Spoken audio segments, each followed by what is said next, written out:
spokesperson of ActionSA. On the side or full-time, more full-time, I am a mom and I'm a wife, I'm a sister, I'm a family person, and I'm very honored to be with all of you today. Without much ado, once again, may I ask and indeed welcome our president, Mr. Herman Mashaba, who is here with us today. And Dr. Mashaba, we are so grateful that the event, the other engagement that you were supposed to attend today has been canceled, so that you can be with us for the duration of this webinar. Colleagues, may I hand over to Mr. Mashaba, who is our president at ActionSA, to give us opening remarks and a official welcome. Dr. Mashaba.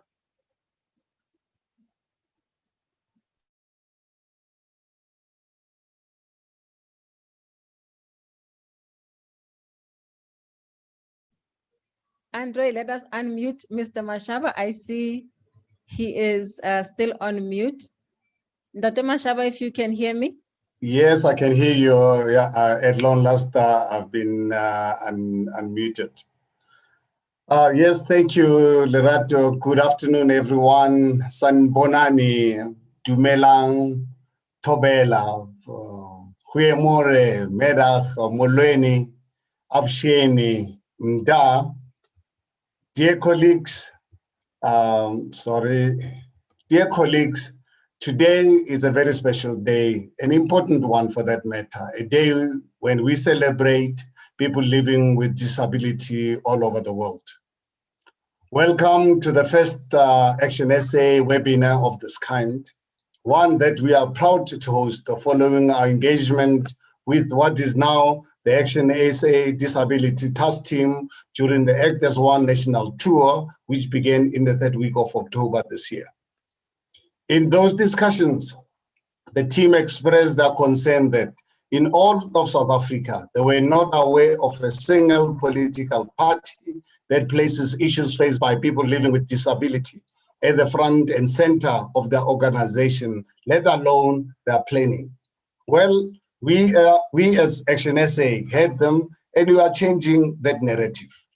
What was more painful was when they narrated stories of the various types of disabilities not visible to the naked eye, which many of us so-called able-bodied persons take for granted, such as general psychological well-being of people in society.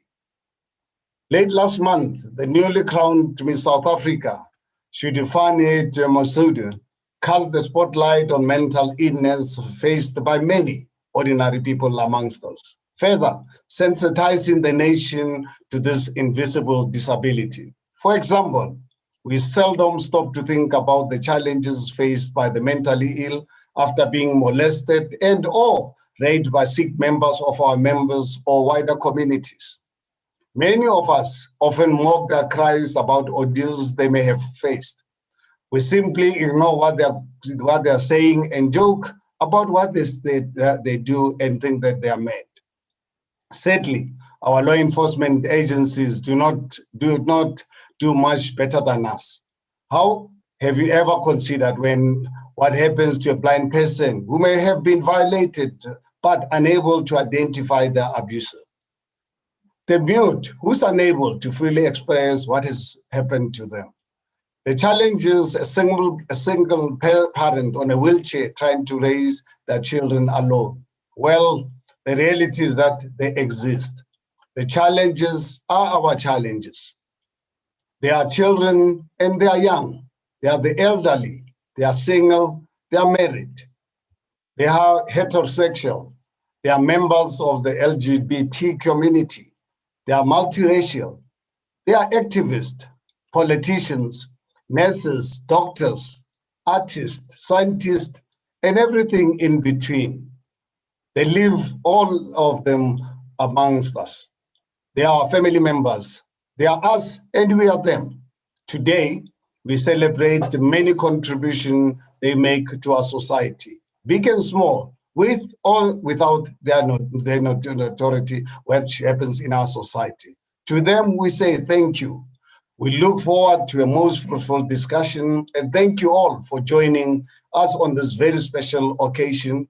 that all of us have really prepared and look forward to, and I'd really like to, in advance, thank our entire team who really prepared this very important occasion involving our fellow South Africans. And thank you so much. And I'm really looking forward to the engagement and listening to everyone. Thank you once more.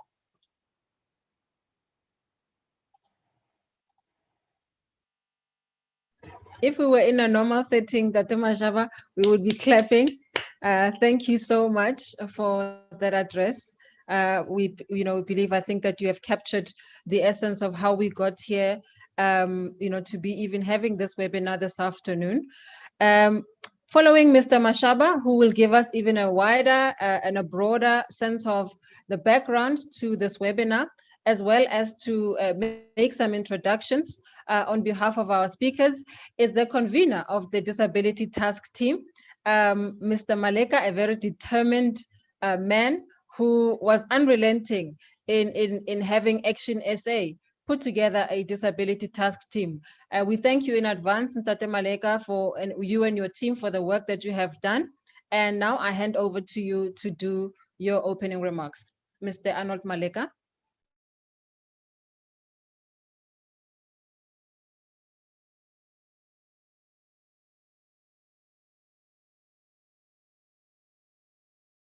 Let us unmute.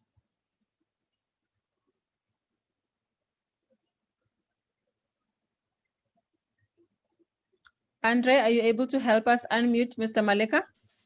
There we go. Can you hear me now? Yes, we can hear you.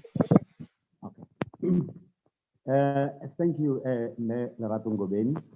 And thank you once more to our president, Mr. Herman Mashaba.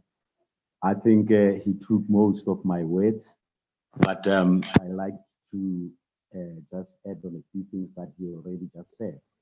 Mr. Maleka, may I just ask that your sound is not very good.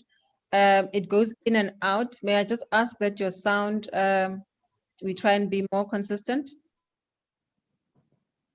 Okay. Am I audible now? That is much better. Thank you. Okay, thank you. Okay, yes. When we started the Disability Task Team during the days of the People's Dialogue, we realized that people with disabilities have been marginalized. People with disabilities have been discriminated. Hence, we realized that there's no even a single political party that catered for issues with regards to disabilities. Then that's when we initiated this task team. So thank you so much. And thank you to the president and his team for allowing us this opportunity to commemorate this day. I'm not going to say much because we've got a lot of speakers that will be giving us addresses, but I just want to give you one or two challenges that are faced by persons with disabilities. I know a friend of mine who had both his legs amputated, who was on a wheelchair, and he went to the clinic to test for HIV. And then the sister or the nurse who was supposed to assist him, he just told him, is there a need for him to come and test for HIV? So that shows that people with disabilities are not treated like other human beings. If he's got both legs amputated, does it mean his other body parts are not working? Secondly, there's another lady, a member of us as well, who is blind. She took her child to a clinic. And then the sister said to her, how did you fall pregnant? And the member said to her, don't I have a womb? So there's a lot of stigma that is attached to disability. And I'd like all South Africans to come and join us, to end this stigma. Furthermore, people with disabilities have been discriminated again. I think in the educational sector, in the government, in the private sector, even in politics. We are saying we are tired of being at the back seat.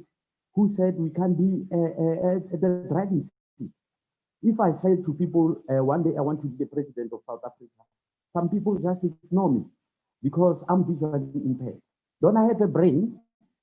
Do I need eyes in order to be the president of South Africa? So I'll just thank ActionSA for allowing us this chance. And without further ado, I'd like us to join hands together to fight all the stigmas attached and related to disability. Thank you so much.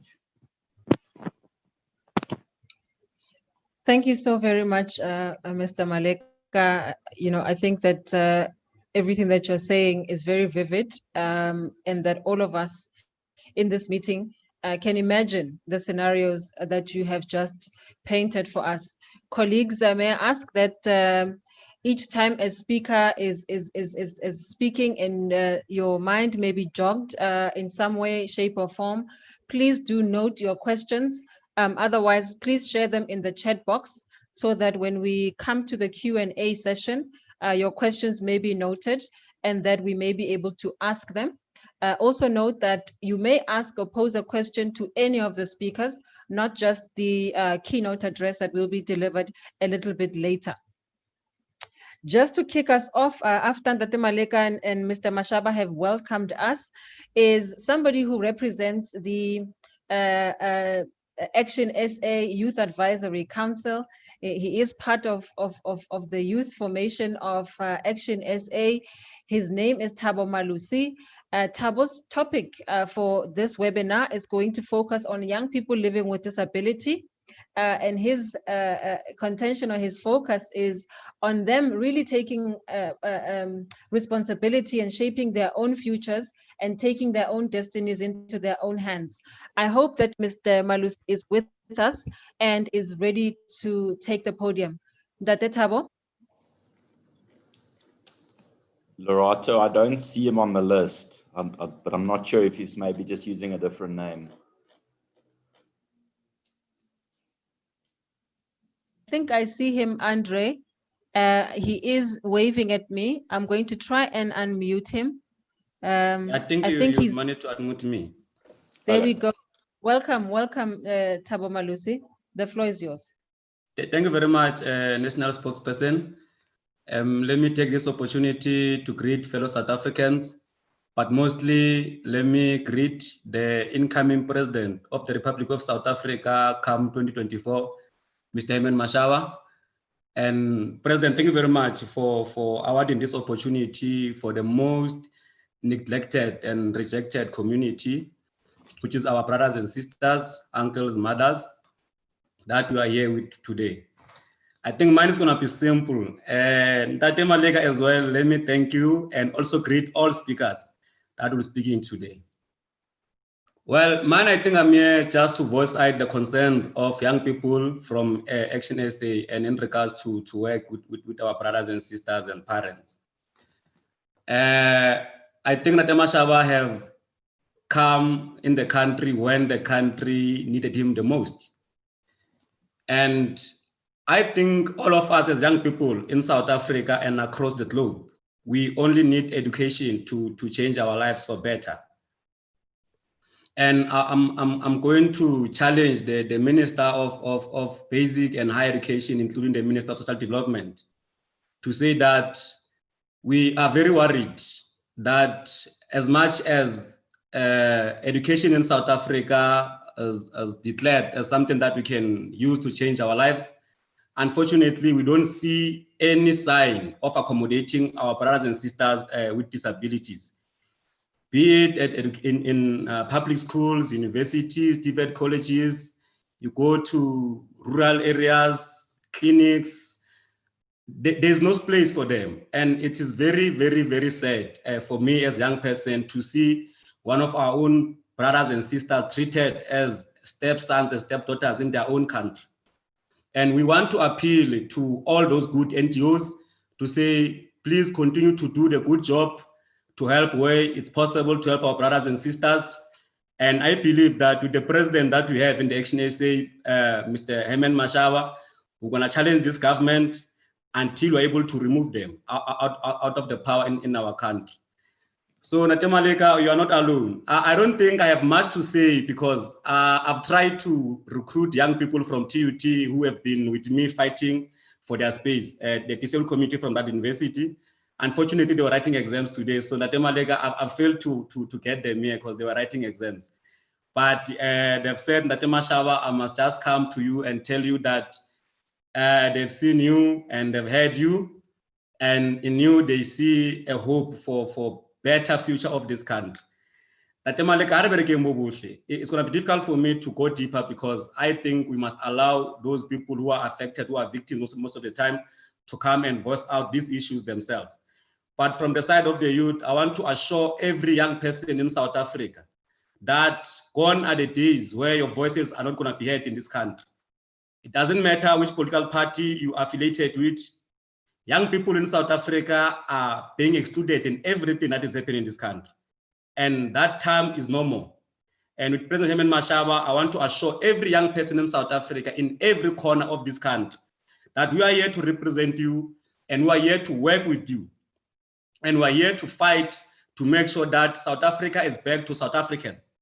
And we are not going to apologize to anyone when we say we are going to put South African first before any other person in South Africa. This is our country, and nobody that is going to treat us as stepsons and stepdaughters in our own country. The future is crystal clear since we have ActionSA in the country, and I want to invite many young people in South Africa to say, let's come together. Let's claim our country back. It is only us that can protect this country, and that only needs a pen and ballot paper. Come election, we remove the highness from the power, and then we restore the dignity of South Africa. Thank you very much, National Spokesperson. I hope I didn't eat your time. No, Mr. Malusi, you have free reign. I think we have expressed that young people in this platform, and I think across South Africa, you are on unmute. You are unmuted as of today and going forward. Thank you very much for those remarks. I'm hoping that your colleagues have heard you. We certainly have heard you. Thank you so much for having joined us. Delegates and colleagues, we're reading a statistic here that says out of the World Bank that approximately 1 billion people, almost 50% of the world's population, are people living with some form of disability or another. That is a staggering number of people. That is a number that even exceeds the population of South Africa.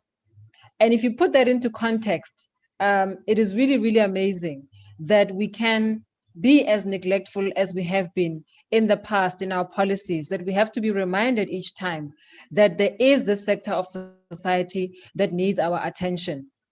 With that said, I'm going to invite Mem Matapelo Maime, who is going to talk to us about her experiences, as well as really the challenges faced by people living with disability in the built environment. I think we can already imagine what her address is going to be about. Mem Matapelo, I think you are around. I see Mem Matapelo here with us. Colleagues, please also be aware that this webinar is being streamed on all of ActionSA's social media platforms. We are on Facebook, we are on Twitter, streaming live. Please follow us, please tag your friends, please tag everybody that you know who would be interested, a person living or not living with disability.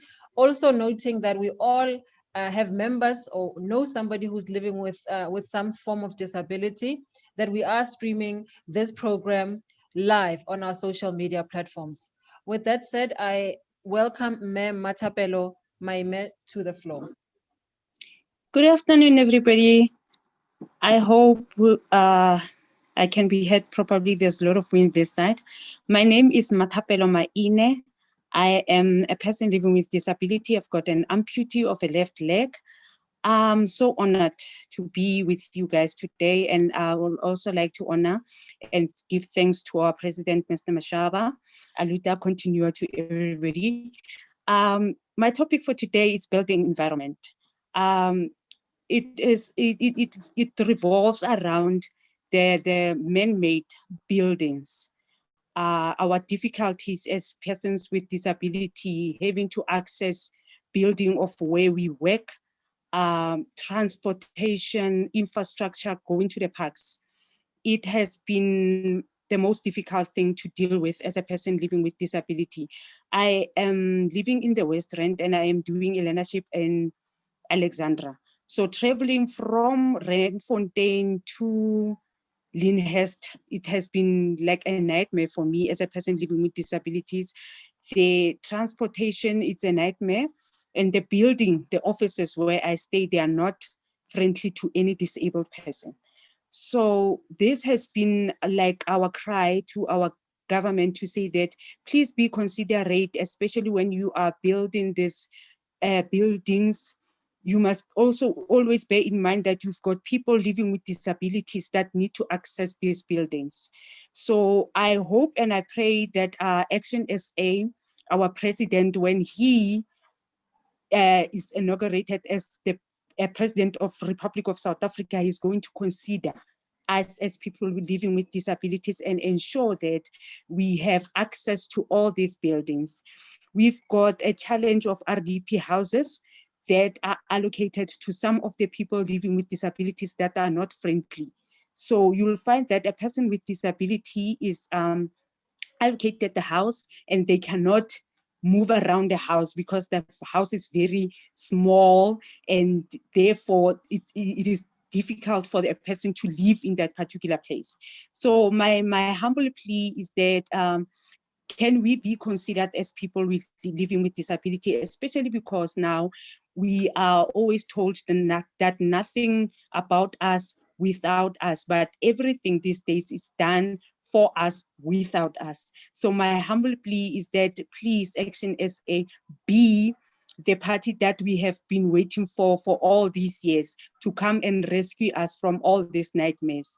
I pray, and I hope I didn't take too much of your time. Thank you so much for the platform. Aluta continua.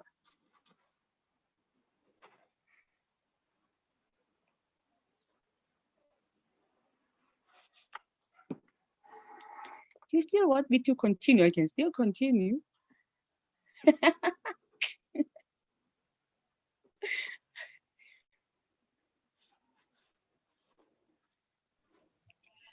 Ma'am Matapelo, I'm saying you are welcome. If you have any burning issues you want to tell us, you are welcome to continue. The floor is yours.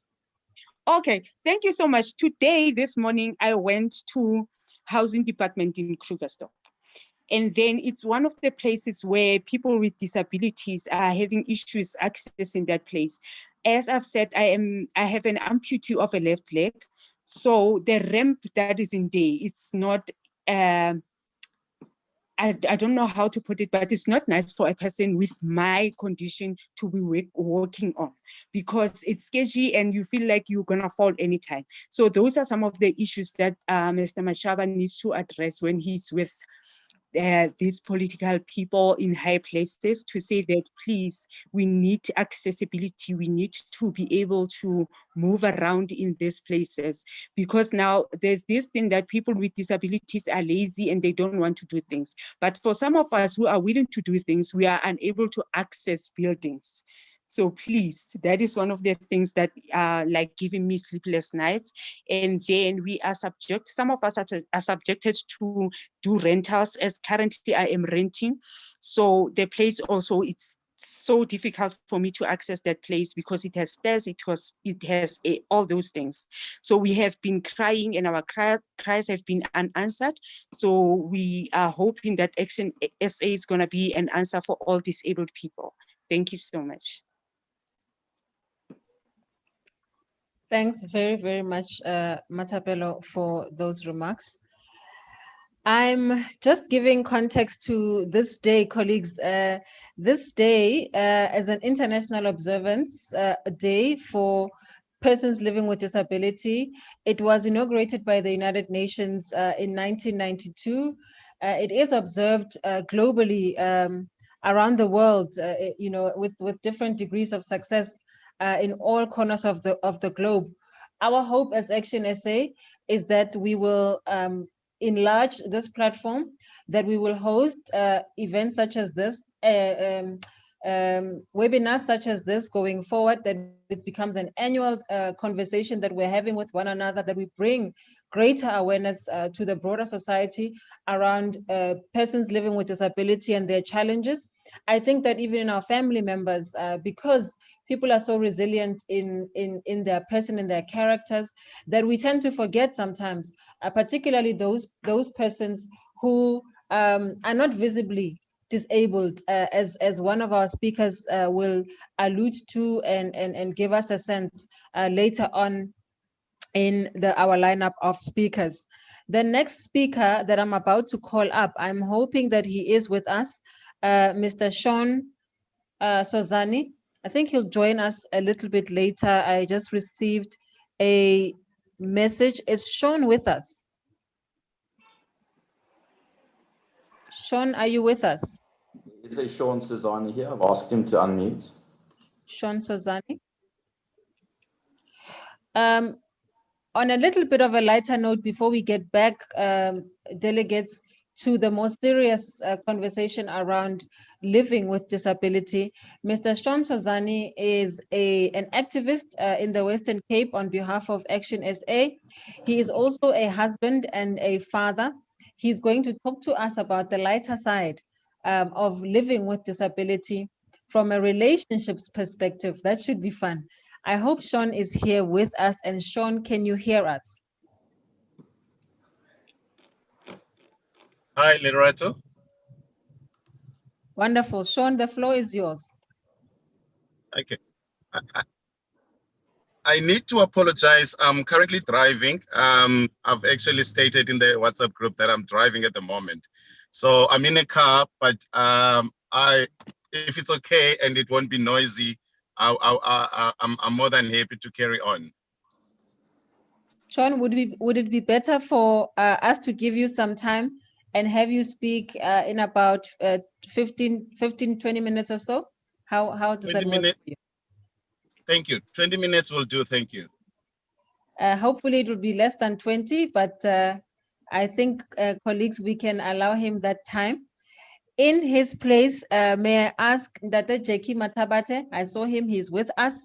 And Dr. Jackie is going to talk to us about people with disability and their role in building more inclusive environment and an inclusive society. I think that as people, South Africans at large, there are many facets of us, there are different communities around the country, and people living with disability make up some of those communities, and they've also played a role in the freedom struggle, the struggle against gender-based violence. We do have persons living with disability who are great activists in our society, and Dr. Jackie Matabate is going to take us through their experiences. Mr. Matabate, if you are with us, the floor is yours. Thank you very much, Madam Chair, the President of ActionSA, and all members of the community.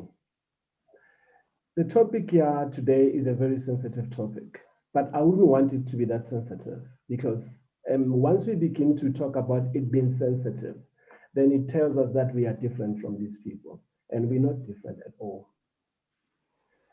People living with disabilities have a massive role to play in the communities that we all reside in. And it is incumbent upon them to take that responsibility of indicating to us and affirming themselves in the society to say, we are here, we're not different from you, we are all the same. People living with disabilities, just like you and I, have a duty to stand up and get their voices heard. People living with disabilities must form something I'd always call my voice, my future. These are structures that must exist in every community, and our parliament must be able to ratify these. We need to be realistic. Depending on their intellectual disability, people living with disability might not be scientists, doctors, or teachers. Again, depending on their disabilities, they might not have businesses that provide employment to the unemployed members of our society. However, it would be a futile mistake if we were to assume that all people living with disabilities have the same challenges. They do not. autism, ADD, and others with an IQ that is higher than the rest of us, average people. They are doctors, they are teachers, they are scientists, and many are great mathematicians. To mind comes a British genius physicist, Stephen Hawking, a professor of mathematics at Cambridge University between 1979 and 2009. Stephen had an IQ of 160, as opposed to an average IQ of 100. People with disability, one of their responsibilities are to teach us compassion, to teach us acceptance, to teach us humility, and to always remind us to be grateful of what we have that they don't have. They must show us in a profound way, how and what it means to be whole. The importance of inclusive society is an important determination of health. Without inclusion, people are more likely to experience poor health, including poor mental health, loneliness, isolation, and poor self-esteem. Many people with disabilities unnecessarily experience life quite differently. We all know that these people with disabilities are among the most marginalized in society. The most common reasons are the lack of employment and education. People living with disabilities are seemingly a societal burden.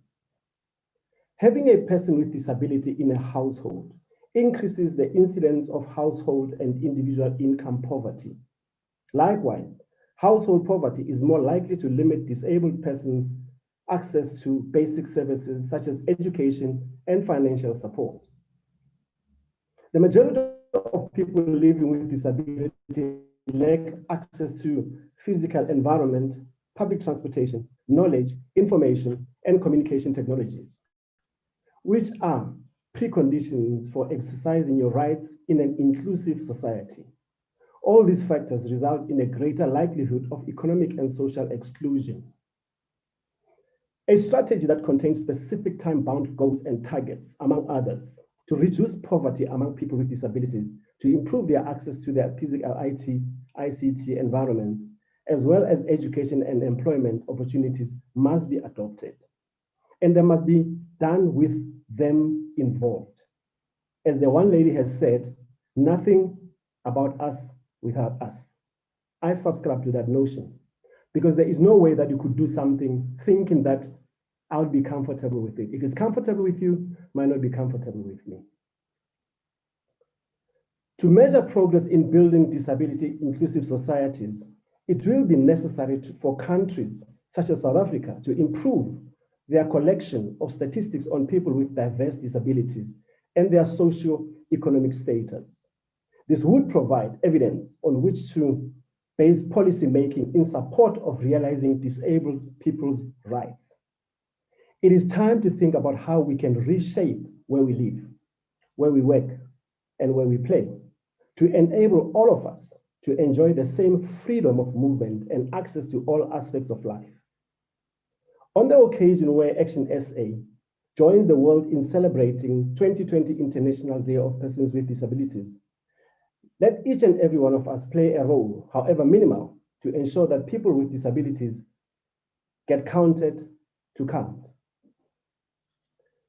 In closing, Madam Chair, please allow me to quote an American author, political activist, lecturer, and most importantly, the first deaf or blind person to earn a Bachelor of Arts degree. And I quote, "The best and most beautiful things in the world cannot be seen or even touched. They must be felt with the heart," unquote. I thank you. Wow, Dr. Mathabate, so much food for thought. Thank you so much for that work. Thank you for being part of this community and for the work that you do. We appreciate you. We appreciate, and I'm sure everybody who knows you appreciates the part and the role that you play in this community. Colleagues, one of the things that is great about being a program director is that you can switch things up a little bit. Let me introduce my colleague, Khotatso Maluleke, who you can see on your screens. She is doing signs. She does sign for our organization. She always signs for Mr. Mashaba when he is delivering his various addresses to the nation. Khotatso has a very special story. We didn't put her on the program to say anything, but I think it's really important for her story to be told as well. Khotatso has not really a physical disability herself, but she dived in and has learned sign, and she's a fluent sign language speaker. Unlike, I don't know if you remember one of the years when there was a sign language person somewhere at the bottom of our screens on national television who was bogus. We are glad to say that Khotatso is not in that category of people. Khotatso, may I just give you the floor? Can you just tell our delegates and our colleagues your story? How did you get to learn sign language? What interested you to be part of this community? I know you're very passionate about people living with disability and the various disabilities that are out there. Can you just give us a brief sense as to your own journey in this community and the work that you do at the school at which you work? Khotatso Maluleke, the floor is yours. I'm not sure if you're going to dovetail and do both and sign for yourself as well. I hope you can for the benefit of those who are watching you all across the nation. Oh, leader, that was a surprise, you know. You just shocked me there. As you all know, my name is Khotatso. They say it's Khotatso like this. I started with the sign language when it was 2015. And I started to work as a teacher. And from there, I felt the love for all kinds of disabilities. That's when I started to do my own research about different disabilities and how we can help people with disabilities. So in a nutshell, I'm not gonna say much. The first thing I'm happy why today we are celebrating International Disability Day. For me, that's a first. So I just want to thank the ActionSA, our president, for the time that he gave us with us. The experience for me, I came just to interpret for one day or so, but then that's when I felt the love. I do not need to interpret only. Then we have to work with the disability as a forum. And that is where I met Mr. Malika. And then he said, I'm no longer going anywhere. He wants me to be with his team. So I'm very thankful to say that I've learned a lot. And I think as South Africa, we can do more for our people. We can start by helping and identifying ourselves. My motto or my vision now is we are all disabled. It's just that we don't know how are we disabled, but we all have a problem. If you can point someone and say that person is disabled, it means you are disabled as well. Because we are the same, the image is the same, it's just that we do things differently, profoundly. But then if you see someone and say that person is disabled and you mock and you play with their feelings or you don't help out, you are disabled as a person.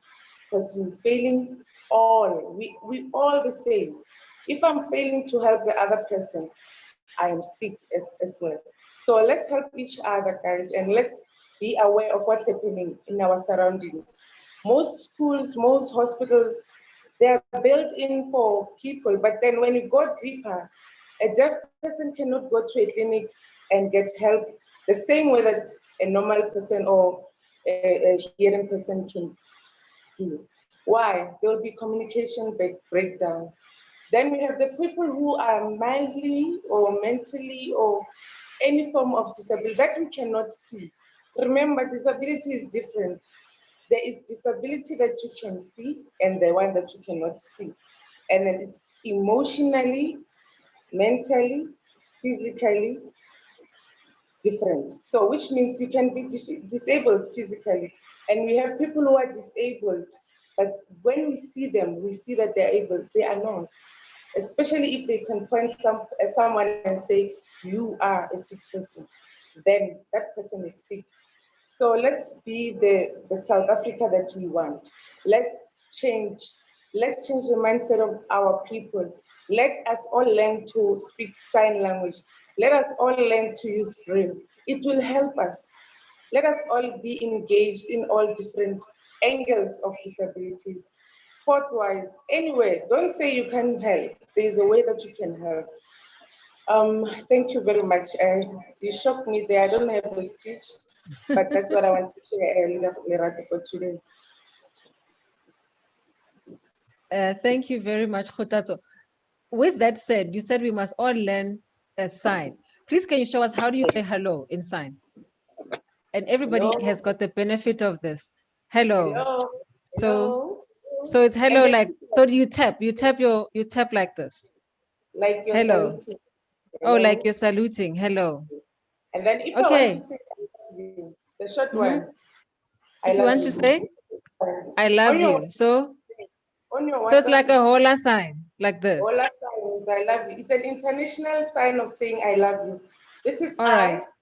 this is L, and this is the U in between. So I love. Can we have, Andre, may I ask that we have Khotazo on the main screen so that we can see what she's doing? Or if each of you can just double click on her image so that you can see what she's doing. Khotazo, but now you've left us. Please come back. We can't see you. Your video is off. Please come back. I'm here. Can you see Can me? everybody see? We can see you now. Okay, show us again the I. Where's the I and the U? I. It's L. L. It's a U. So it's I love you. Yes. Okay. So even from today, if you want to say to some, check it on WhatsApp. Don't use this one. It's this one. I love you. This is a sign. I love you. International sign of I love you. It's this one. I love you. Yes. All right. So that is awesome. when greeting me like this, I love you. I love you. I love you. I love you. Yes, I love you. Thank you so much. Thank you so much, Khotazo, for that. That was very beneficial, colleagues. I think we can agree to that. Khotazo is including her colleagues in the task team. They are also double playing as part of our operations, ground operations all across the country in their region and in their area. One of the people who will speak to their work and also to the work of our ground operations throughout the country is Ndate Ebutau, who is the manager for Gauteng operations, who will give us his experience with this department. These are people in his constituency. He has worked with Mr. Maleka for a while now, for a long time. And Tate Ebutau, an abled activist, well-known activist around the country who has feathered or ruffled many, many, many feathers, who you probably heard on radio promos by people like TT, who are mocking him about what he's doing these days. If people in South Africa are wondering where Ebutau has been, that Ebutau is one of our esteemed colleagues at ActionSA in the Tshwane region. He's very adamant that ActionSA and Tshwane are going to be one in 2021. Dr. Ebutau, the floor is yours. Thank you very much, National Spokesperson Lerato Ngobeni, for that warm introduction. Really, I am humbled. Let me also thank Komoto for showing us how to say "I love you" in sign language. I think it will really come in handy. Let me also acknowledge the president of ActionSA, Dr Dr. Makhosi Khoza, who will speak with us, and members of the Senate, Ndate Arnold Maleka, as well as the Disability Task Team. I think you guys are fantastic in the work that you have continued to do Indeed, I am honored to be speaking on politics and disability, but also the work that we do on the ground. And it is heartwarming to see in Dr. Maleka and the many people living with disabilities doing amazing things on the ground. But before I go into what I would be saying, let me also just acknowledge different leaders in the organization. I have seen Peter Tlowama, I've seen Izzy from Mpumalanga, and the different provincial coordinators that are here, regional coordinators that are part of this meeting today, as well as South Africans far and wide who are living with disabilities. Good afternoon, colleagues. From my side, I just want, as from the onset, there is something that came to mind, and Franklin D. Roosevelt says these words. He says, in politics, if nothing happens by accident. If it happens, you can bet your last dime it was planned that way. Now, colleagues, it becomes very, very important for people living with disability to understand this simple fact, that indeed, if they are to see the world moving in a direction that is more loving, more accommodative, that is more in tune with the needs of people living with disability, then they would understand that time is of an essence, and it is time that they get involved. I am happy, obviously, that we are the first party to acknowledge and know that we have people or a task force that works with disability. We don't just pay lip service to what we do or to our involvement and our commitment to making sure that we turn the lives around of people living with disabilities, but we really put action to our words. We do have that forum now, and I know that we have challenged ourselves because it becomes important. I think the president has spoken at length in a number of engagements to say our party needs to be representative. And one of the things that we need to do as leaders, especially working in operations, is to ensure that we deliberate in our actions in making sure that we create an environment that enables people living with disabilities to be part of us, but to be able to be part of decision making, to be able to be part of everything that we do strategically and otherwise to ensure that their lives are changed for the better. For far too long, politics and politicians have taken decisions for people living with disabilities. Many caucuses in our country do not have people living with disabilities as part of those caucuses. And if they are there as tokens, just to add the numbers and to say, this is why these are the number of people living with disabilities that we have. You see that by the number of quotas that are set or the targets that government has set, that we continue to miss as a country and miss an opportunity as a country to really be with men and women who are doing well. If you were to look at all our sports teams, more often than not, the team that goes to Paralympics and it represents the country of people living with disabilities has always outperformed every other team that we've ever had as South Africa. And that is the kind of opportunity that I talk to, that if we were to create an environment and space where people living with disabilities could add value in everything that we do, then we as a country, but more importantly in this case, we as cities and we as an organization are going to do well.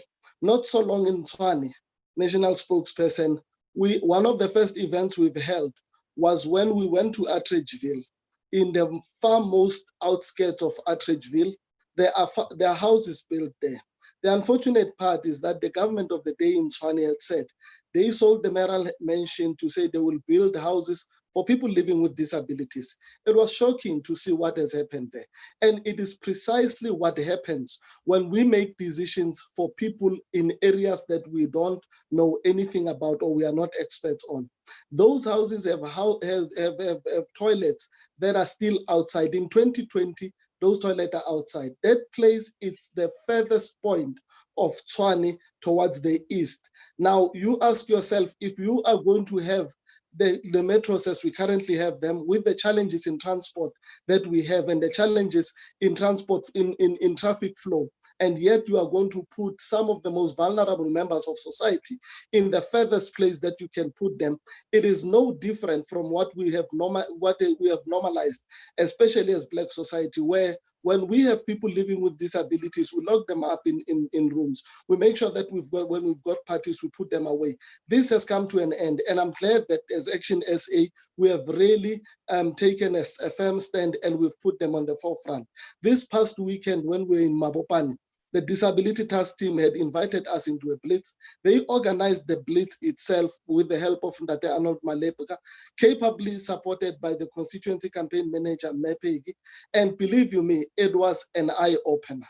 We had there 3 members of the Disability Forum. I'm not sure if members have seen the video, where they were singing and composed a new song that we've never heard at ActionSA, that change will come with Herman Mashaba in ActionSA. And indeed, that is the hope that is there. For the first time in the history of this country, you have people living with disability in the forefront of activism. You have them doing door-to-door and going into houses and talking to people. This is what they have advocated for, to say we don't want to be treated differently at all times, but we are just as able as our able-bodied counterparts. And guess what? We have a challenge as a party, and when we start putting together caucuses in the different caucuses, I think it should be a challenge that we need to raise to, that in our caucuses, we will have members of our caucuses as people living with disabilities. But not only that, that we are going to put them in prominent areas where they are part of decision-making and influencing policy and policy direction. So I am really proud of our organization, ActionSA, for everything that we are doing. And in closing, national spokesperson, I just want to part with these words that were said by Nelson Mandela. He says, there is no keener revelation of a society's soul than in the manner in which they treat their children, or they treat those who are vulnerable, are more vulnerable than them in society. I think we as ActionSA have, for a start, shown our soul as a party. I pray that this is a trajectory that we will keep at and improve on. That on the ground, in everything that we do, we will make sure that we create space for persons living with disability to be able to participate and take a lead when necessary. I just pray that it is not just going to be a once-off on International Day for persons living with disability, but it is something that will become part of our genome, something that will become part of our everyday life. So on this good start, I just can look into the horizon and be enthused that we as a party are going to do great things, and people living with disability are going to do even greater things with us. Thank you very much. Wow. Wow. Dr. Ebutao, when you are given the floor, you do magic. Khotato told us earlier that we are all in some way, shape or form disabled. Colleagues, can I tell you that Dr. Ebutao is telephonically disabled. He is one of those people you can never get a hold of. But I have a magic wand that I have since discovered, which shall serve me royally going forward every time I am trying to help this man of action connect with some of us and the wider community. To echo Khotato's words again, colleagues, and also the president's words when he said, the reality of people with disability is that they exist, they live among us, their challenges are our challenges, and even social media, even technology has got challenges. I tell you, we lost Khutato a few moments ago. She is still in the waiting room trying to join us back because technology is disabled at this particular moment in time where she is. And so it is a reality that we live with some shape or form of disability in all of our lives. One of the other things that she made mention of, and the president and also in his remarks made mention of, is what Miss South Africa echoed when she was being crowned, Shudufazo Musida, when she was talking about people who are living with mental disability. This is a disability that is invisible to the naked eye.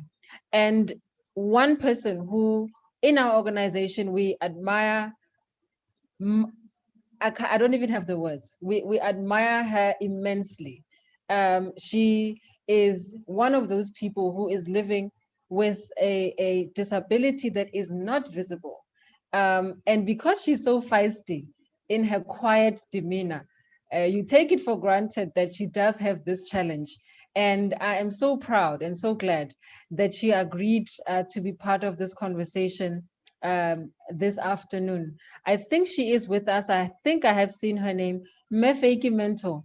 Welcome to the very first International Day of Disability, celebrating persons living with disability.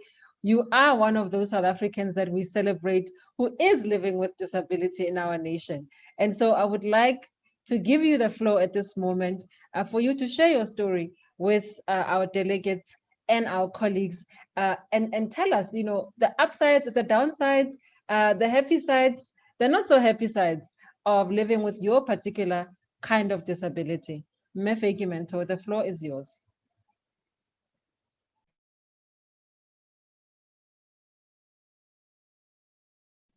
I see her name, she is right there. I will ask her to unmute in the meantime. Did she disappear? Yes. Did she disappear? Yeah, she just dropped out. Her technology may be failing her. Colleagues, with that, the very next person who must speak is, I will check if Sean is back with us. Sean, are you with us? This would be your moment now. Sean is definitely with us. I see him.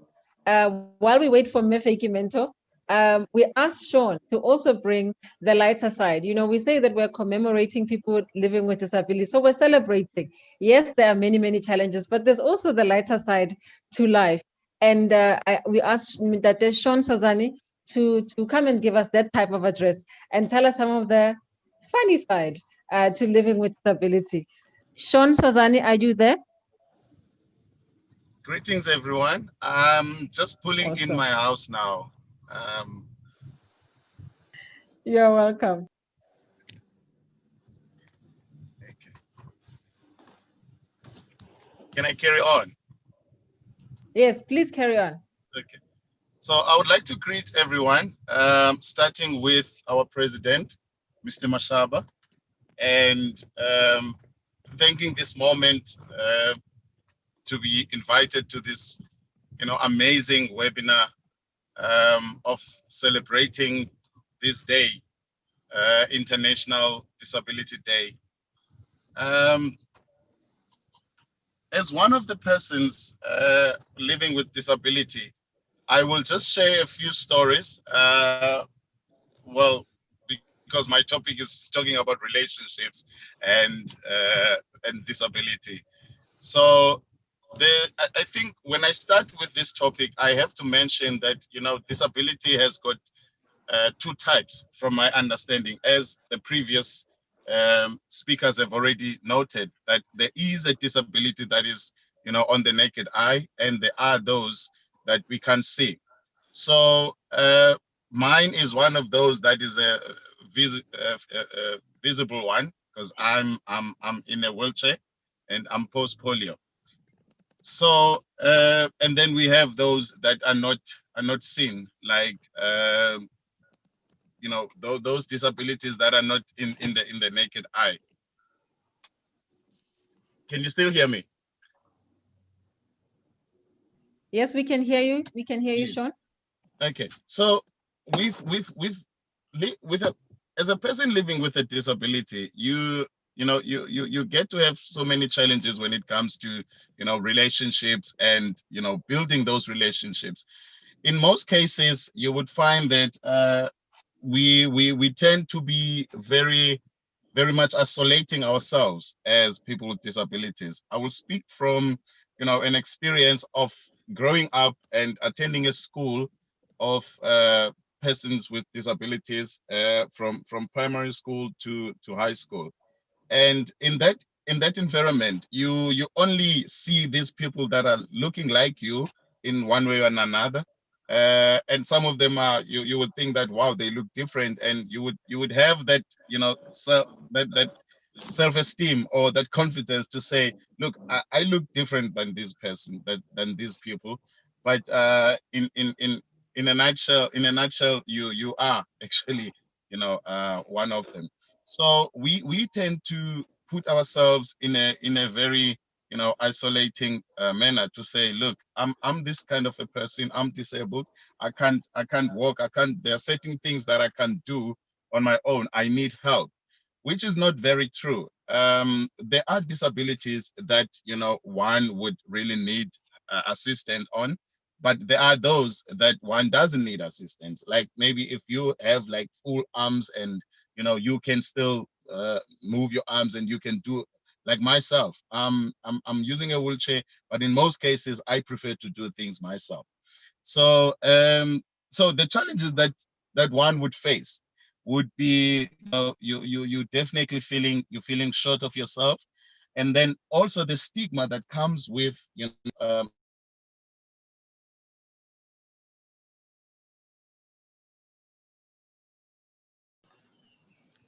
Sean, are you still with us? Your signal seems to have been lost.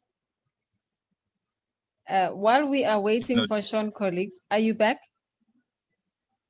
Sean, can yes, you I'm hear still, us? yes, I can. Can you hear me? Yeah, we had just lost you for a second. Please go back from where you left off. Okay, I'm not sure. I just kept on talking, so I'm not sure where I was, where you guys the left. challenges, some of the challenges that you might face in relationships as a person living with your type of disability. Okay, so back to the challenges. So the challenges would be, having a spouse that doesn't understand, or having to actually start a relationship. I think that's where the challenge starts.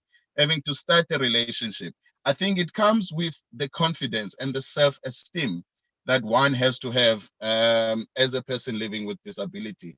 It starts with understanding, your body, or if you have a visible disability, to understand what kind of disability you have, so that if the next person sees you and they tell you, oh, you've got a short leg, then you already know that, yeah, my leg is short and I've got a longer one. So I've got two legs that are not the same. One is short and one is longer. And you don't get offended on that. So I think that's where it starts. You start to understand yourself, and you start to love yourself before you can actually accommodate someone, or before you can invite someone to, to actually share this journey of being in a relationship with. So it starts there. And also, with the community at large, I remember growing up. So as I was a teenager at the time when I started dating. And so this lady I was dating at the time, it was a girl. And so she was excited, and she was telling her friends that she's dating this young man, but he's disabled, he's using crutches, and so forth. So the question that they were asking her was, okay, so you're dating this guy. Now, how will you walk with him if you're at the mall? How will you hold his hand? So, and my answer was that, you don't have to hold my hand. You can just, put your hand around me, and then we can walk as, as a couple. But, these are the things that the challenges that most people face. It's not only, the self-esteem that sometimes gets to us, it's also the surroundings. So we need to teach, and we need to make an awareness to say, look, people with disabilities, they can do anything. I'm married now, I've got kids, I'm married, I married a beautiful wife who's not disabled, and we treat each other with respect. And in some cases, she would feel that, what, my husband cannot do certain things, and she's more than welcome to help me there. So the understanding has to come both ways. So in closing, I think we just need to understand, and we need to make disability a overall thing, like a normal thing. It's something that we live with, and we're living with people surrounding us. We need to have fun. We need to, most importantly, we are human beings. We have feelings, we love, we need to be loved, and we need to be shown respect as well. So in closing, people with disabilities can, have families and they have healthy relationships. I thank you, everyone. Thank you so much, Sean. I see that the president has given us his standard picture and not himself. Dr. Mashaba, I was hoping, I thought Sean was getting there. He didn't quite go where I wanted him to go. Please, you must school the young man as to how to tell us about the days when he was asking girls out. I mean, he gave us a very academic rendition of his experiences in relationships with women as a young person living with disability. Please school the young men. Colleagues, Natema Shava is very fond of those days and he tells the story very well. And so I hope that all of you who are listening, I see most of us here are young men. Please, you guys must get your mic on. You guys are very dry these days, and I think Zoom is going to make things worse. To you. Did I mute myself? Did I say all these wonderful things and nobody heard them? All right, so I will leave it right there and ask Mayor Feiki Mentor, before we lose her, to please come back and address us. Mayor Feiki Mentor, I will not reintroduce her, but she is one of our leaders who is living with disability to share her thoughts and her story with us. Mayor Feiki, I think she's here. Yes, she is. And I'm attempting to unmute her. Unmute her. She is with us. Also, Mefeki, if you would allow us the privilege of seeing your face as you address us. Thank you.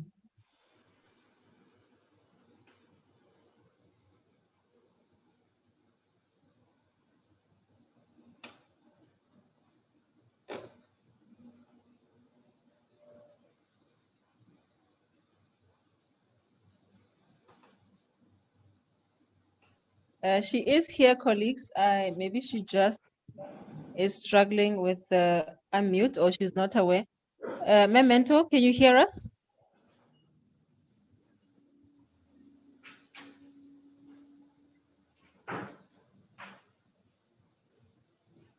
I can hear her footsteps. I'm just not sure, colleagues. Give me 1 second to try and connect with her. Hello, can you hear me? Yes, we can hear you now. Fantastic. Okay, thank you. We can hear you. Thank you. Yes, thank you. I'm sorry about the technological glitch. I don't know what's happening, but thank you very much I want to thank ActionSA as well as the president and everybody and the team that organized commemoration of this day.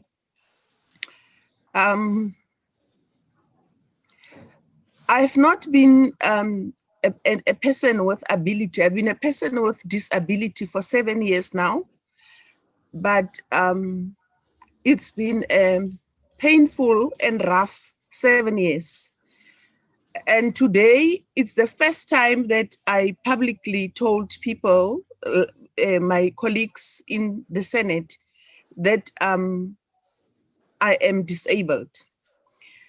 Doctors have officially declared me disabled, and psychologically, I have been fighting against that diagnosis. In a way, it helped me because I was told I would never walk again in life. And I challenged the doctors and I told them that I pray to the living God, I will walk again. So I started demanding to be taught to walk again because I had serious, when I was attacked, my whole leg lost sensation and I was supposed to be amputated from the hip. But then they had to do reconstruction. My whole blood system in the leg was destroyed. So the main artery had to be cut and to be replaced. It was a long journey, a painful journey. I refused to be declared disabled. I started to demand in hospital to be taught to walk again. I had a scaffolding, my leg was kept on a scaffolding for 2 months, elevated. Then I demanded after 2 months that they must remove the scaffolding. I need to test if I can really not walk.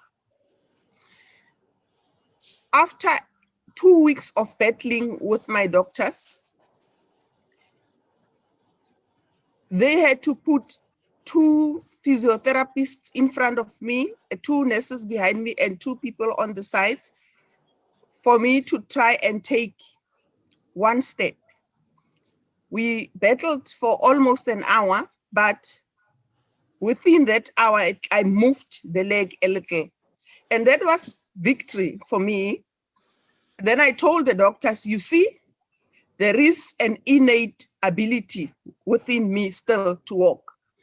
And even after many years, when they kept on telling me, you will never walk again, because I was wheelchair bound, I was moving from wheelchair to bed. Then I said to them, I want to try to use crutches. I'm tired of the wheelchair. It was another battle. I won it. They allowed me to start little by little. That's the short introduction of what happened. But then within the 7 years, psychologically, I was not ready. Until today, it's only today that I said, I need to accept that I am disabled. I buried my uncle about 2-3 months ago. He used to say to me, you are disabled, accept that you are disabled. I think we appear strong, but we fear stigma. Strong as we are in the political field, you fear to be stigmatized. And that is what has been driving me away from accepting that I'm disabled. But it's very painful and it's psychologically draining to not accept that you are disabled. It's also extremely painful because you assist the people not to realize that you are disabled. Apart from assisting the people, because you look normal, because now I can stand upright and I can walk, even if I have a slight limp, which is different on days. Some days I limp a lot. Some days I limp a little. There was a time when I could not even, I was merely dragging the foot when I walk. That thing sometimes comes back, and when it comes back, it comes unpronounced. So to society, you look normal. They see you in church. When you go to church, you have to arrive early. You have to wake earlier than everybody. You have to go and grab a seat much earlier. When you leave the church, after church, you have to leave the last. When they see you, when they rise to pray in church, you rise with them. They think you are normal. When they sit down, you sit with them. They don't know that actually you are disabled. It's a very painful thing to be in a situation of invisible disability, where you press yourself hard for people not to realize you are disabled, but also you look okay, the people think that you are okay. When I travel, when I ask for a wheelchair in airports, the airport staff look at me like I am crazy, or like I am lazy, or like I want to ride a wheelchair for fun. That is very heartbreaking, disheartening, and causes a lot of pain. Whenever I'm to fly, I have to ready myself to be ridiculed when I request to be assisted, because I don't blame them. They would see me approaching the counter, walking, even if I walk slowly. Then I arrive there, I say, may I be assisted with a wheelchair, please? Then you are told you are okay, you are normal. You were walking, you brought yourself here. Why do you need a wheelchair? What they don't know is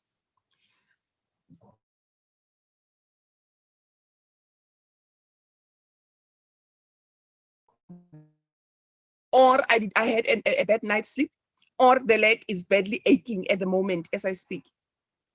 I don't know, I think I've lost you. No, we can still hear you. Just some final remarks. Okay, thank you. I'm sorry I went so long. It's just because I'm emotional today, but I want to say the last remarks to ask the president that 2024, it appears to be far, but it's actually near. I think we must begin to build a policy bank, and that our policy as a government on issues of disability, we can begin to develop today and not wait for next year again on International Day of Disability. I thank you. Thank you, Mefeki. We feel your emotions. We felt the energy with which you were presenting. I, for one, can really empathize. I recently fell, colleagues, and I nearly broke my own leg this week.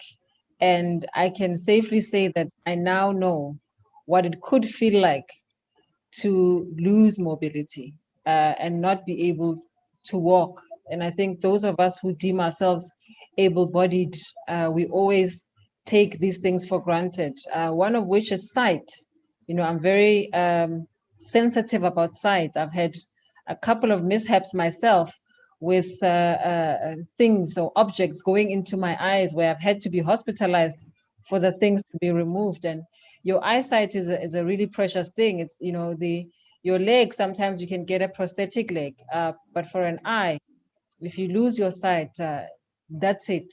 And so some of us are quite aware of what could happen if we were to lose some of our functionalities. With that said, colleagues, thank you very much to all of the speakers who have spoken to this point. We are now at that moment that we've all been waiting for, to hear our keynote address by our chairperson in the KwaZulu-Natal province, Mayor Dr. Makhosi Khoza, who will deliver her keynote to us. She is a person who has very close people in her own life who are experiencing the challenges of people living with disability. I know one of them, and she's an unrelenting woman, much like Mefeki Mentor, who refuses to accept that, in fact, she has this challenge. In fact, she does not like anybody focusing on that. Dr. Makhosi, thank you so much for agreeing to honor us with your presence, number one, but also for agreeing to deliver the very first, the inaugural ActionSA International Day of Persons Living with Disability keynote address. Please, all of us, let us welcome to the floor, Dr. Makhosi Khoza.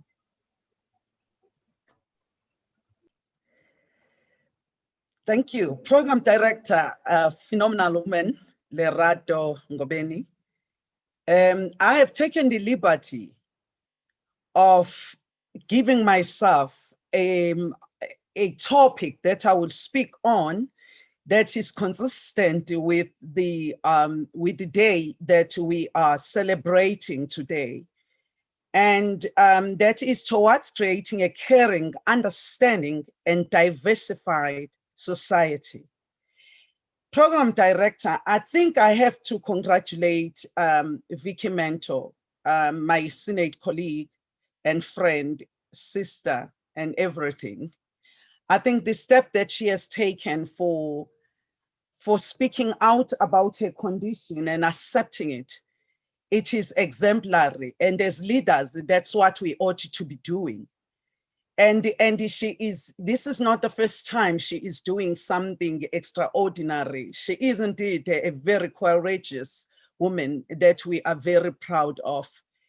And we understand the journey that you are going to be that you have taken, that is going to be difficult initially, but we know that you will overcome it as you have overcome many battles before.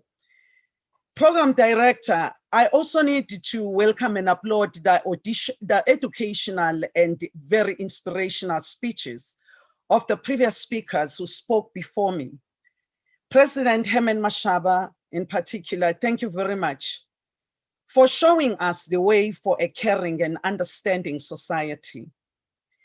I believe that the starting point to appreciating the significance of the International Day of People Living with Disabilities is admitting that all of us collectively and individually as a human race, we have some form of limitation or other form of disability, whichever way terminology that we use, but we are there. However, it is very important for us to zoom into the people living with disabilities, because as a former municipal practitioner, as a local government specialist, one of the battles that I fought that I never won, that I'm still fighting, is to ensure that all municipal buildings and all public facilities are friendly to people living with disabilities. And we also need a public transport dispensation that takes care of people living with disabilities. If you are a person living with a disability, somehow you are supposed to be homebound, as if you have no life of your own, and yet you do. You are a normal person like all of us. So it is important that one celebrates this day as part of raising the consciousness and the conscience and appreciating the challenges of a society that we are living in, so that we understand how best to build a caring and understanding society. I also need to say that the United Nations theme for 2020 is building back better towards a disability inclusive, accessible, and sustainable post-COVID-19 world. As ActionSA, we observe this day because our mission is to build a caring, compassionate, understanding, totally inclusive, moral, and ethical society. As ActionSA, the everyday challenges and obstacles of the people with disability cannot be separated from the social injustices. They cannot be separated from our pursuit for social justice. And it is very important for us that when we are talking about racial prejudice, we are talking about gender discrimination, we are talking about violence against women, and we are talking about all these things, we must never forget that as the human race group, there is a section of our population that we often forget about when we engage on these issues. And when we take decisions, we often forget about them. And I also do need to say that we needed to also understand that as ActionSA, we are different from other political parties. I am saying so because for the first time, having been in politics for over 35 years, I feel like I belong. I feel like my views, somebody cares about my views. And I think we are that kind of an organization that has already defined its culture. And that culture is the culture of listening, that culture of empathy, that culture of compassion, that culture of appreciating the other. And it is very important for us to understand that we are in Africa, and in Africa we have a philosophy of Ubuntu, and many people often don't understand what Ubuntu is. Ubuntu is not just a value system, but it is a philosophy of compassion, interconnectedness, interrelatedness, and interdependence. And we have to understand that every single one of us has a role to play in this society. I happen to have a son who is autistic. And I am very glad to say, when I was told that, my son is autistic, I was kind of taken aback, because they were recommending that I must take him to a special school and of people with mental disorders. And I refused. And they had to accept my son, because I knew, and I think it was Jackie, if I'm not mistaken, who made a point about the fact that some people who have disabilities, especially the silent disabilities, have a very high IQ, a higher IQ than us who claim to be normal, who claim to be able-bodied. And I can tell you today that my son finished his computer science degree, specializing in computer programming, and got a cum laude at the university.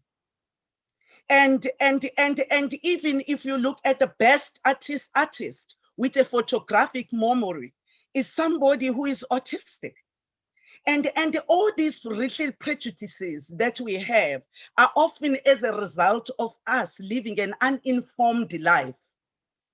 So, program director, I think that it's very important for us to go back to what the United Nations is saying to us, to say, let's build back better.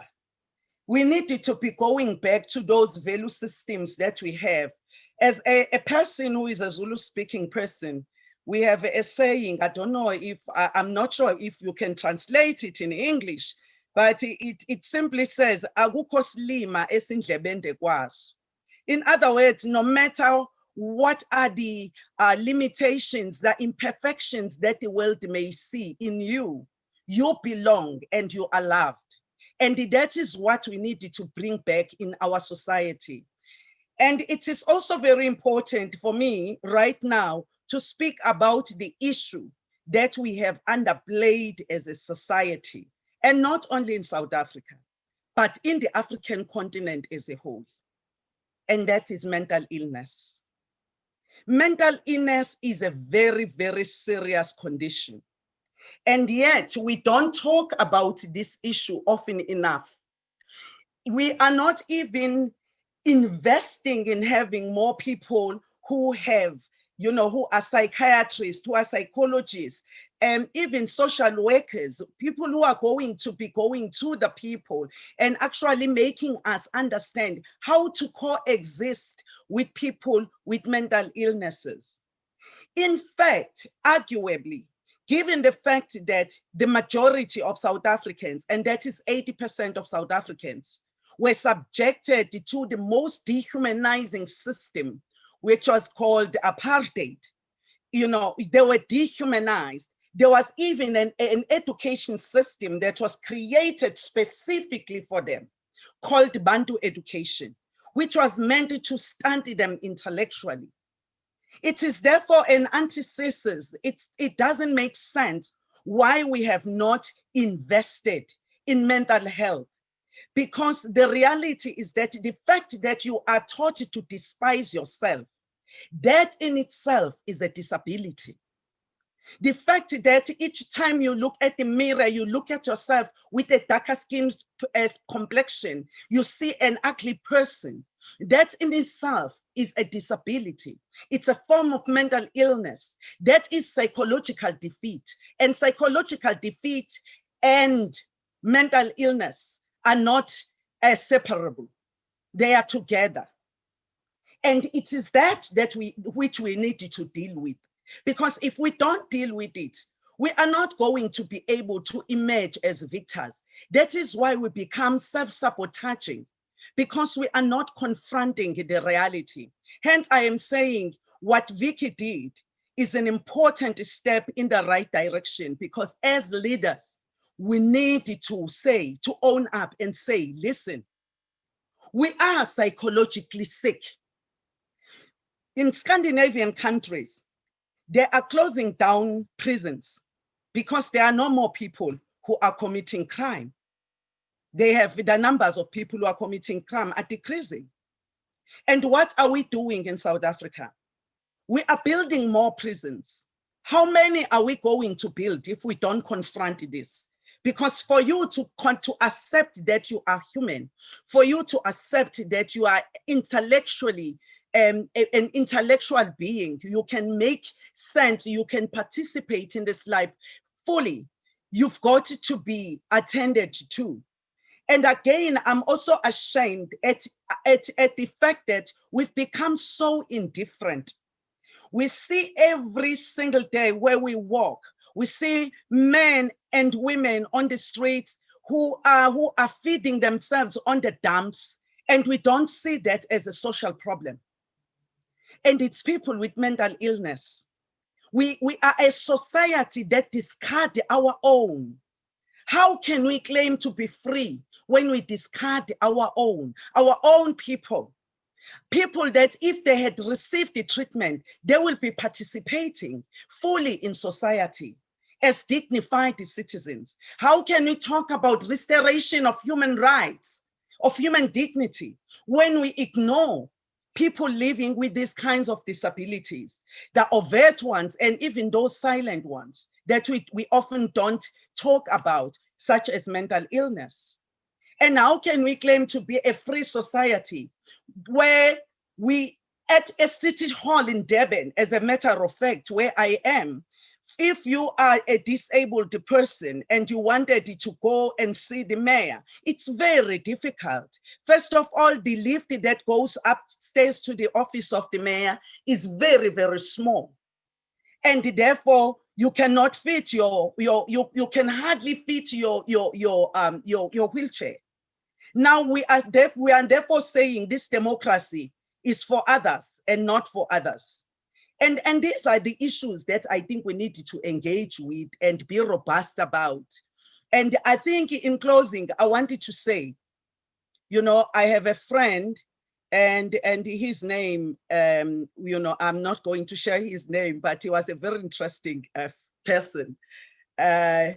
He was studying at the University of KwaZulu-Natal, and he suddenly dropped off.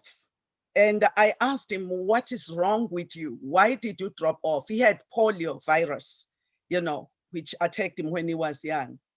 And he said to me, you know, MK, I'm so tired of intellectualizing nonsense. These people are actually intellectualizing what Nicole Machiavelli, those of you that might have read his book, The Prince, he was saying, I mean, I couldn't understand who can say fear is better. It's better to instill fear in a person than to love a person. And you are saying that is intellectualizing nonsense. Why I am making this point is because, you know, when you go to places like that where you are engaging, most of the time, people living with disabilities, they are kind of, you know, treated the same way as if everyone who is disabled is mentally ill. And when you are raising a point, they will never take that statement very seriously. And to me, what he was saying, it was a philosophic statement that you can actually intellectualize nonsense. it has no sense. What you are intellectualizing makes no sense. And therefore, I am saying we need to rebuild our society. And as ActionSA, we need to invest in a society that is caring, that is understanding, a society that embraces each person. And as ActionSA, we have the opportunity to resurrect this society from corruption to a society that is truly caring. And I do believe that under the leadership of Herman Mashaba, we cannot fail, because I have seen him in action. And I believe that with the leadership collective that we have at Senate, and with the leadership collective that I've seen in other provinces, I believe that we are not going to fail the people of South Africa. And I wanted to say, every single person is a disabled person, and every single person needs to be cared for. And those with special needs need to be cared for more than us. In fact, they should be on the top of our priority list, because these are the citizens that whom we are going to be measured by, whether we are a caring and understanding society. If we keep on putting them at the bottom of the list, that means we are not a caring society. And I want to live in a caring society. I want to live in a society that is understanding. I want to live in a society that appreciates knowledge and understanding. I want to live in a society where every citizen is able to live to their full potential. And I believe that we can. Thank you.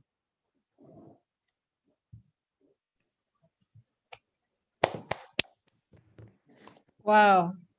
Thank you so much, Dr. Khoza, for those remarks. Thank you, all of you colleagues, those who have spoken. I'm noting all of the comments that are made in the chat box. Most of them are comments. Colleagues, we note them. We thank you for your comments. We will take all of these into account. I don't necessarily see a question, except that Dr. Makhosi, thank you for, there is a green that says, Dr. Makhosi, thank you for giving me my new motto. Let us not intellectualize nonsense. That is her comment to you, to thank you for giving her that motto. Colleagues, is there anybody who has a burning question? Before I move right along, we are really at the end of our program.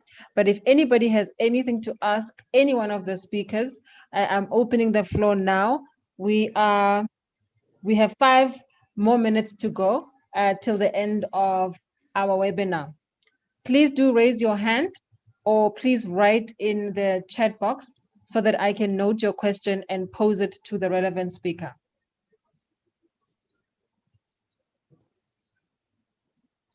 Going once? Going twice? Jackie, I note your hand. I note your hand, Dr. Jackie. Please go ahead.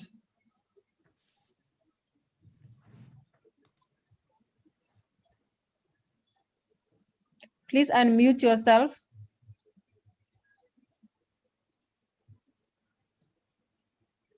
Dr. Jackie, please unmute.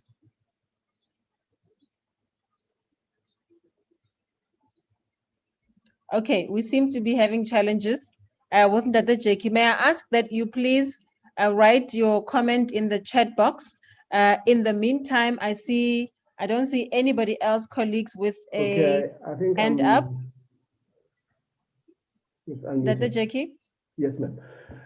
I just needed to say to Dr. Makhosi Khoza that that was a very, very powerful message. And I think so many things, many of us are going to take out of that.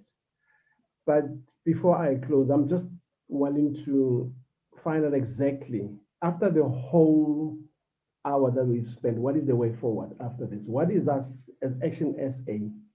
What are we going to do about it? Because we've been saying this, and we will continue to say that we are very different. We're not like them. We are us, and we are proudly us. we need to show some form of leadership, some direction to this directionless government. What is it that are we taking out of this and what's the way forward? Thank you. And Dr. Jackie, who's your question posed towards? Is it Dr. Khoza? Yes, ma'am. The next question is from Israel, who's asking, do we have a blueprint for dealing with disability just like we do other socio-economic areas? I can post that to Mr. Andre, who is our colleague in that department. The next one is from Peter Tuwani, who's saying that they would just suggest that some of the pertinent points raised be captured in our Charter for Disability. That is just a note for us to take. And then I see Matapelo, do you have a question? I saw your hand being raised.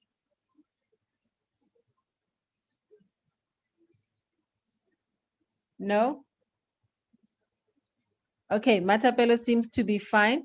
Dr. Khoza, would you like to respond to that one question from Mr. Jackie Matabate?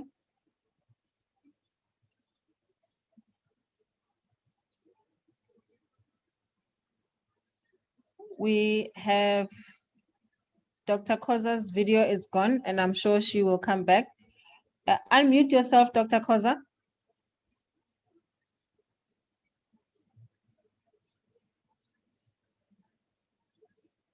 You are still on mute, Dr. Khoza.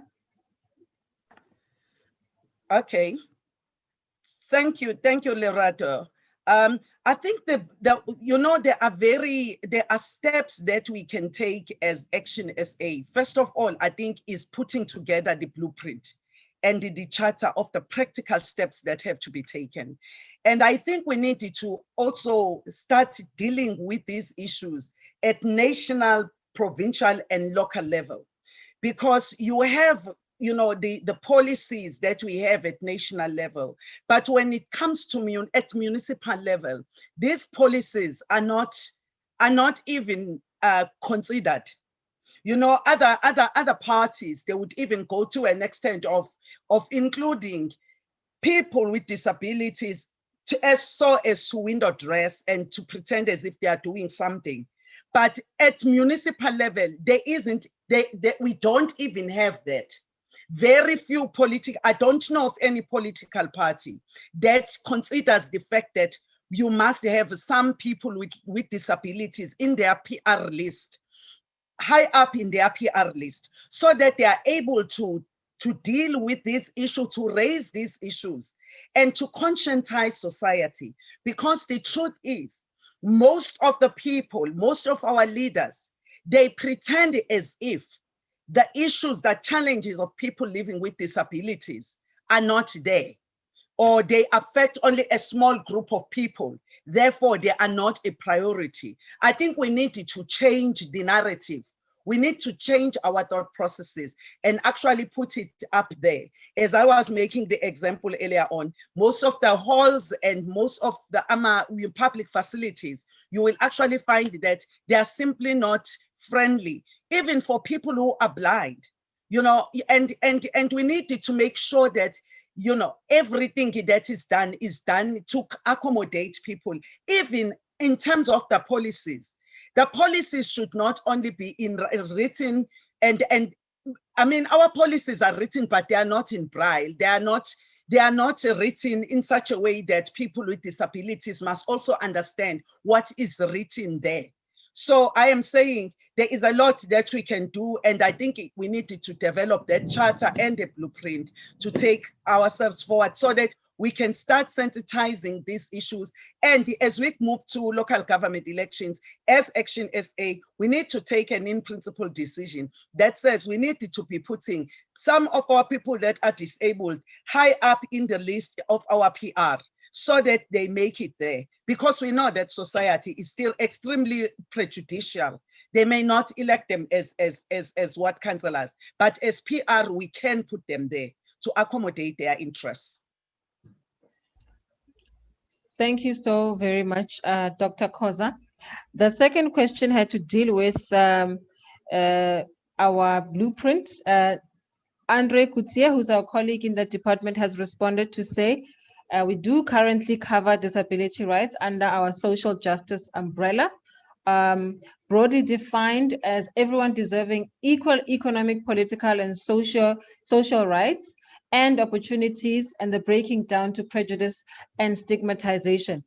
I think that colleagues, if we can go into the blueprint, particularly under social justice, Andre has kindly shared the link to that site. We know that it may not be as developed as you would like it, and which is why we have the task team now and the conversations that we have had now. Our policies are still being refined. We are still going through a process of making them as crisp as possible, so that everybody who feels that they've been left out can also be accommodated. And so please do check out that link on our website. Agrina says, how can we define differences in patterns of participation for people with disabilities? Agrina, I'm not sure who you are sending this to. I guess we can give this one to Mr. Abel Tau if he's still around. Abel, are you still around?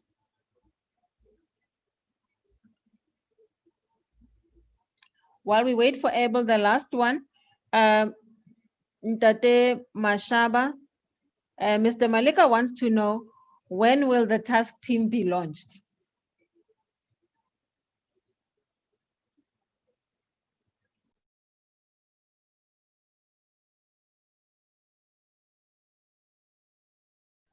The president is on mute.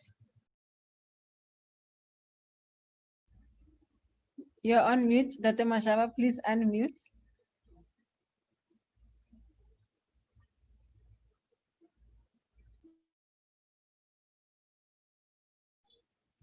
Can the president hear me?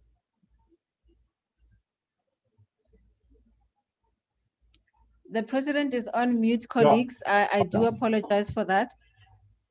No, thank you very much. I've just been unmuted. I've just been unmuted. Lerato, yes, I saw the question from Mr. Malika. I just really want all of us colleagues to be honest with one another. An event like this is not an event, it's a process. And obviously for it being a process, it's not something that we as Senate must be really prepared to or entertain to rush it. This is our first official engagement. Let us engage, because the issues that came out of our engagement today and needs to obviously really get further inputs from other South Africans who are not part of this discussion today. So our policy unit under Kutsie will give you an opportunity, like we did in formulating our core values. We engaged extensively, and that's really what we are going to do. So in terms of the actual launch is not something that we are going to rush. We will only launch as and when we have extensively engaged, and not just engaged the few people that we've got within our midst, because South Africa is big. It's a country with almost 60 million South Africans. Of the 60 million South Africans, I've heard some stats of people with disabilities obviously being branded around.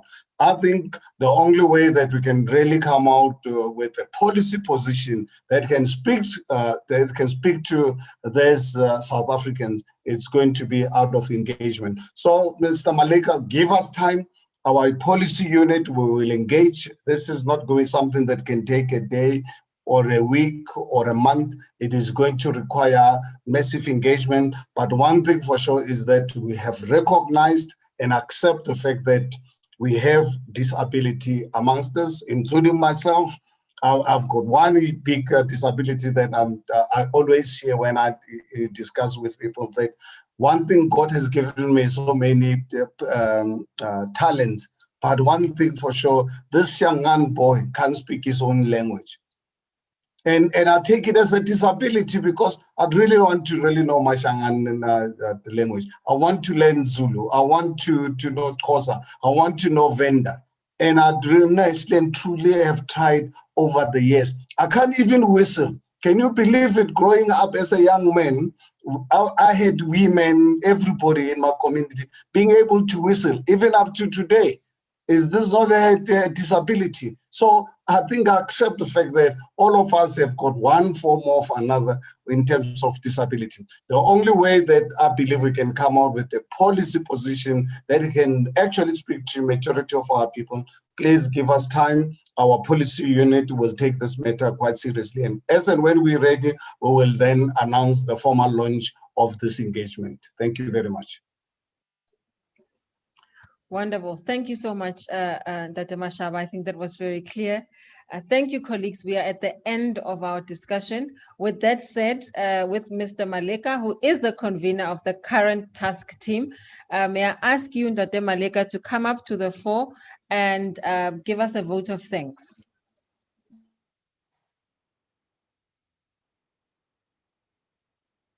And please remember to unmute yourself.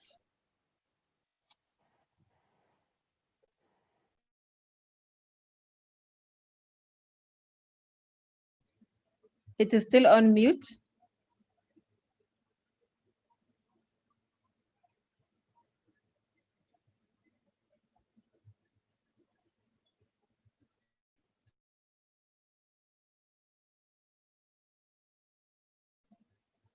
Khotato, are you winning? Andre, are we able to unmute them?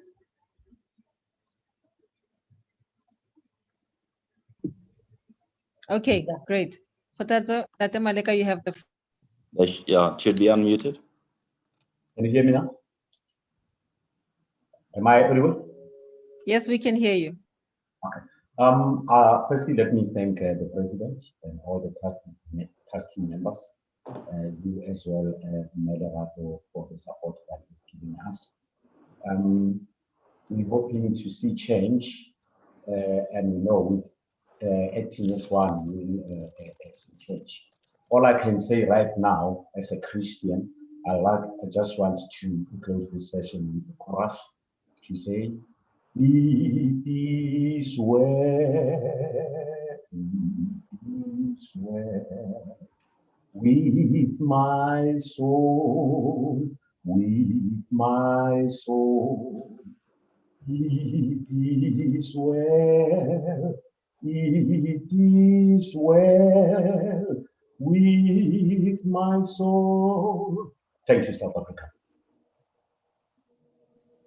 Wow, thank you so much. Thank you. Thank you so much, everybody. You have been an awesome audience. We had planned for 2 hours. I know that it was long, but it was the first one, and we needed to give everybody an opportunity to say what they needed to say, tell their stories. It's been a fruitful engagement from where I'm sitting. We have noted all of your suggestions and your points that you have made to us. I know my colleague Andre has done a great job of doing that. Thank you, Andre, for all of the support that you have afforded us. We wouldn't be able to have connected in this way without your assistance. Widumelo, who some of you cannot see, but most of you know who Widumelo Molefe is. She's a splendid young woman who has really helped us put this entire meeting together. Thank you, Widumelo, for all of your efforts.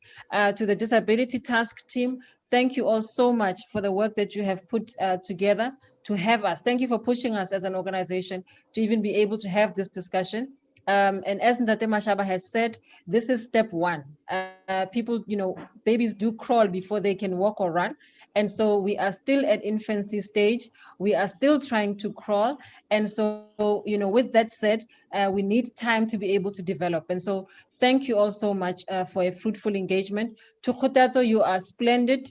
Thank you so much for your patience, for being, I wouldn't be able to do what you do, to be able to follow each and every individual speaker and be able to express in another language and to teach us a new thing. We love you very much. Khotato, I love you. And I think I speak, I don't know how to do we, but this means we. I'll make this a W for we love you.